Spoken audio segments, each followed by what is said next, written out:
happening in the Middle East, we'd be remiss to not mention a big meeting focusing on Iran today, covering the country's nuclear program and the deteriorating situation in neighboring Iraq. Our senior correspondent Eric Shawn is streaming live from Paris with the latest on this. Eric? Jenna, it is a massive call for regime change in Tehran. This is the largest gathering of the Iranian opposition here in this convention center just outside of Paris. The sponsors say they expect about 100,000 people to be protesting here, and they all will be united with one message: don't trust Iran. The sponsor of this group is the Council of Resistance of Iran, formerly known as the MEK. It has a controversial history, having been on the terrorist list, but has been delisted over the past 6 years by U.S. and European authorities. It is calling for elections, gender equality, and no nuclear weapons in Iran. We sat down for an exclusive interview with its leader, Maryam Rajavi. It was her first American television interview. She warned us about the looming July 20th interim nuclear agreement with Iran. She does not want the world powers to give it the right to enrich uranium. That would be a violation of 6 United Nations Security Council resolutions. And she fears if they are given that right, as is expected, it will be a clear path to the nuclear bomb.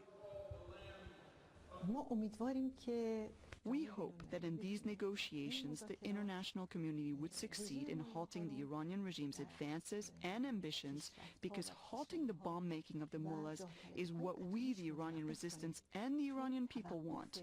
Regrettably, however, the direction of the talks does not show such a thing. Mrs. Rajavi also accused Tehran of spreading fundamentalism and its influence throughout the region, specifically in Syria and Iraq. She calls Prime Minister Nouri al-Maliki a, quote, Iranian operative and an Iranian puppet. And she's concerned there could be another massacre at the group's compound in Iraq, Camp Liberty, which is home to 3,000 people. The group has attracted bipartisan support from former officials associated with it, among them former New York City Mayor Rudy Giuliani.